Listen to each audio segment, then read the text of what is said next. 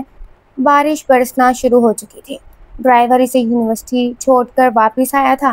تیز بارش میں وہ یوں ہی اس کے کالج سے دور کھڑا رہا، اور آج کی بات نہیں تھی بلکہ وہ ہر روز جب وہ امتحان دینے جایا کرتی تھی وہ وہیں کھڑا رہتا، چاہے اسے کتنی ہی دیر کیوں نہ لگ جاتی۔ جب امتحان دے کر وہ کالج سے باہر آتی اور ڈرائیور اسے لے کر جا چکا ہوتا تب وہ اس کے پیچھے ہوتا ہے۔ جب تک وہ اپنے فلیٹ نہ پہنچ جاتی سردار میسم اس کا پیچھا کرنا نہیں چھوڑتا تھا، اور ابھی اتنی تیز بارش میں وہ اس کے کالج سے دور گاڑی میں بیٹھا تھا۔ یہ تو طے تھا کہ وہ اس کا انتظار کرنے والا تھا۔ بارش بہت تیزی سے برس رہی تھی، آسمان پر بادل بول رہے تھے، بجلیاں چمک رہی تھی۔ اس نے گاڑی کی سیٹ سے سر ٹکایا اور اپنی آنکھیں موند کیا۔ رہ کر اسے کرن کی باتیں یاد آتی تھی، کس طرح وہ اس کے سامنے رو رہی تھی، اپنی محبت کا اظہار کر رہی تھی، اس سے شکایت کر رہی تھی۔ سردار نے فیصلہ کیا تھا کہ وہ جلد از جلد اس سے نکاح کرے گا اور اس کے سارے شکوے دور کر دے گا، اس سے اتنی محبت کرے گا جتنی محبت کی وہ حقدار ہے۔ بارش زور و شوروں سے برس رہی تھی، گاڑی کی کھڑکیوں سے ٹکراتی بارش کی بوندیں شور پیدا کر رہی تھی۔ چند گھنٹوں بعد وہ گیٹ سے باہر نکلی۔ سردار میسم نے گاڑی کا شیشہ نیچے کیا تھا، وہ اسے دیکھ رہا تھا۔ وہ ڈرائیور کے انتظار میں کھڑی ادھر ادھر دیکھ رہی تھی۔ بارش کی وجہ سے وہ بھیگ چکی تھی۔ اس نے اپنی کتاب چادر میں چھپا رکھی تھی تاکہ کتابوں پر بارش نہ پڑے اور کتاب خراب نہ ہو۔ 15 منٹ وہ وہیں کھڑی رہی ڈرائیور کے انتظار میں، اور سردار میسم بھی ڈرائیور کے انتظار میں وہیں کھڑا رہا، آیا کہ ڈرائیور آئے اور اس کو لے جائے۔ بارش بہت زیادہ تھی۔ سردار میسم نے ڈرائیور کو کال کی اور ڈرائیور نے بتایا تھا کہ وہ راستے میں آ رہا تھا تو بارش کی وجہ سے اس کی کار خراب ہوگی، وہ راستے میں پھنس گیا ہے، اسے وہاں کھڑا نہیں کرنا چاہتا تھا۔ ڈرائیور تو آ جانے سے رہا۔ وہ گاڑی سے باہر نکلتا اس کی جانب بڑھ گیا۔ کرن چونکی تھی جب اس نے اپنے سامنے سردار میسم کو دیکھا تھا۔ اسے اپنے سامنے دیکھ وہ رخ موڑ گئی تھی۔ آج اس کا آخری امتحان تھا اور اسے شام کو واپس جانا تھا۔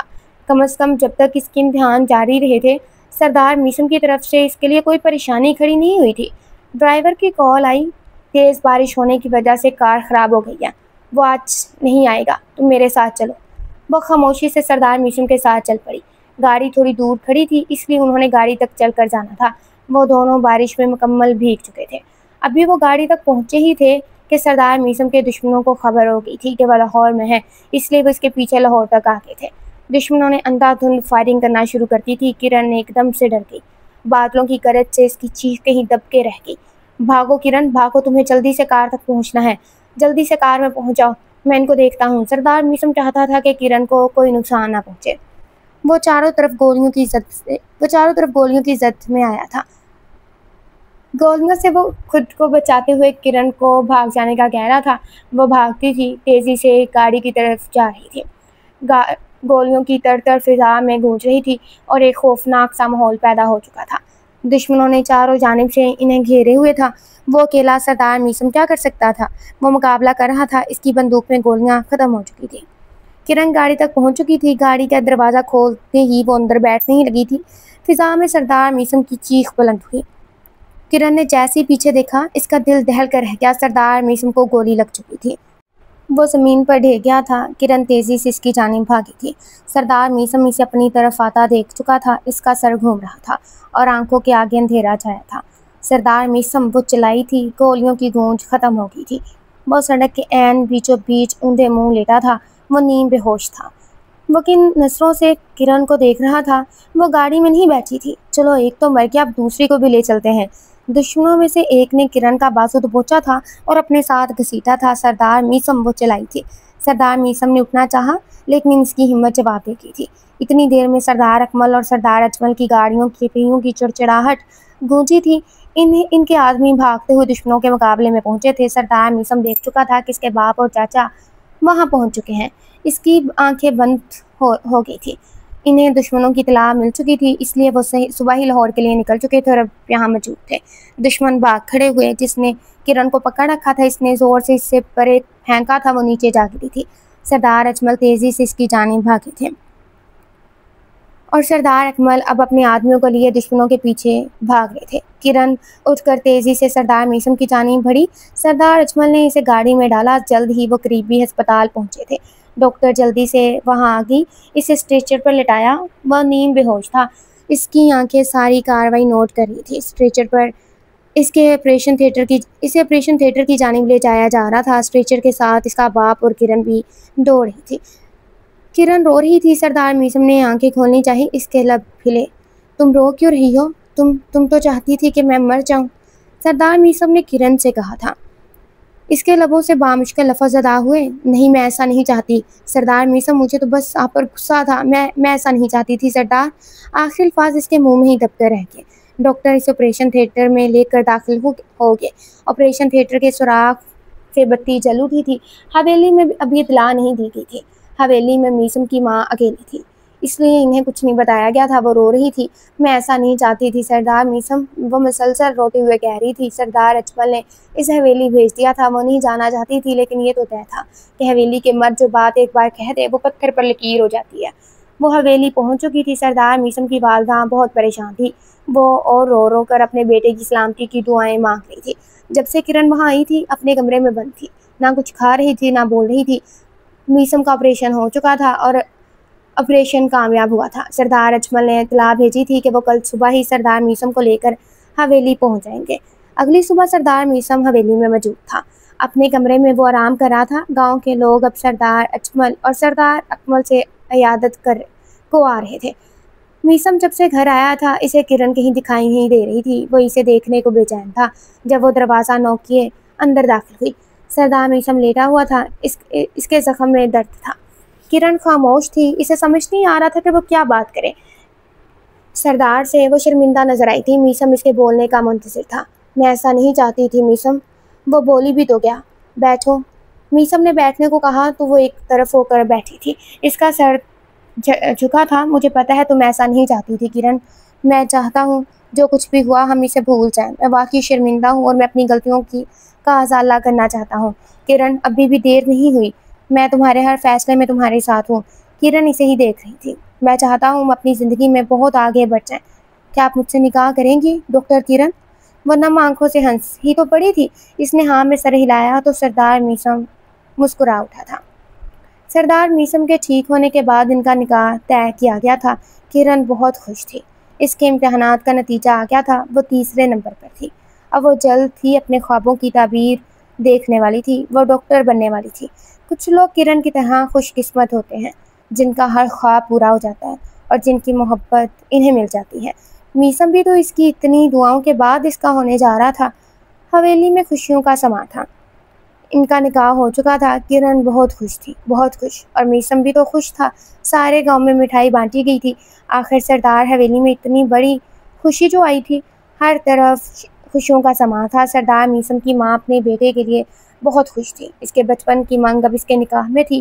بیوی ملکیت نہیں ہوتی، بیوی تو محبت ہوتی ہے، سردار میثم نے اعتراف کیا تھا۔